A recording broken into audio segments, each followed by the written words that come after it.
अस्सलाम वालेकुम। मैंने वीडियो बनाई हील्स पर के बारे में, मगर हील्स पर और डेंटल फिसाइटिस के बारे में आज हम बात कर रहे हैं। तो मैं आप लोगों से ये रिक्वेस्ट करूँगी कि आप लोग प्लीज़ मेरे चैनल को सब्सक्राइब कीजिएगा और आप लाइक कीजिएगा। आपकी मेहरबानी होगी। और उसके साथ ही हम अपना टॉपिक शुरू करते हैं। प्लैंटर फिसाइटिस। प्लैंटर फिसाइटिस क्या होता है? कुछ लोग जो होते हैं वो इसको डिफरेंशिएट नहीं कर पाते हील्स पर के साथ। अब हील्स पर क्या होता है प्लंटर और फिसाइटिस। प्लैंटर फिसाइटिस क्या होता है? प्लैंटर फिसाइटिस जो होता है वो हमारा एक बैंड ऑफ टिश्यू होता है, thick band of tissue. Thick band of tissue जो होता है वो हमारे पाँव के नीचे तलवे की तरफ, आगे की तरफ मछली की शक्ल में होता है। जब उसमें इन्फ्लामेशन आ जाती है तो हम उसको प्लैंटर फिसाइटिस कहते हैं। प्लैंटर फिसाइटिस का पेन तलवे में आगे की तरफ होता है। देखने में अगर कोई कंप्लेन करता है तो बहुत मुश्किल हो जाता है डिफरेंशिएट करने में एक मुआलिज को, एक डॉक्टर को। मगर अगर पेन जो है, मैंने पहले बताया पिछले वीडियो में कि अगर हील्स पर होगा तो टखने की तरफ हमारा पेन जाता है, और अगर हमें प्लैंटर होगा तो फिर हमारा आगे की तरफ जो है रेडिएशन पेन करेगा। तो अगर वो है तो हमारा बैंड ऑफ टिश्यू जो है वो मोटा होता है, चूंकि तो उसमें अगर स्वेलिंग आ जाती है तो उसकी वजह से हमारा जो पेन होता है वो आगे हमारे अंगूठे की तरफ भी जाता है। अगर इस तरह का पेन है तो प्लैंटर फिसाइटिस आपको है, तो फिर उसका इलाज बहुत ज़्यादा ज़रूरी है कि आप वो करेंगे।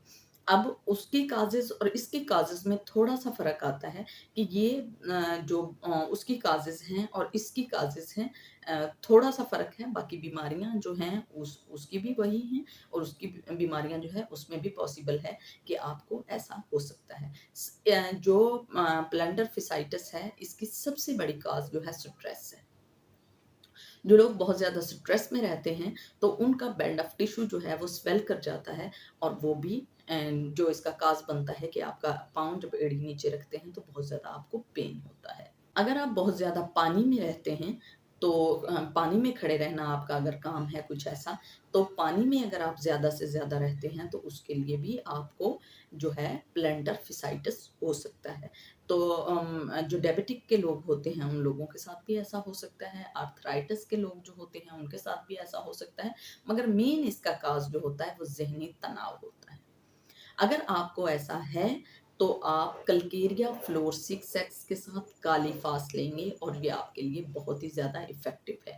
अगर हमेशा आपको ये पेन रहता है फिर तो ठीक हो जाएगा। अगर मौसम बदलते के साथ-साथ आपको पेन होता है, फिर आप क्या करेंगे, आप रस्टॉक जो है वो लेंगे, और पल्सटीला जो है वो आप लेंगे। पल्सटीला 200, रस्टॉक 200, आप ये दोनों लेंगे और आपके की हालत जो है, ये जो आपको प्लैंटर फिसाइटिस है ये ठीक हो जाएगा। अगर आपको क्रैम्प भी पड़ रहे हैं, अगर आपको उसमें क्रैम्प भी पड़ रहे हैं, फिसाइटिस में पेन बहुत ज़्यादा होता है, क्रैम्प अगर आपको पड़ रहे हैं, तो फिर आप लिडियम पाल लेंगे, वो आपके लिए बहुत ज़्यादा इफ़ेक्टिव मेडिसिन है।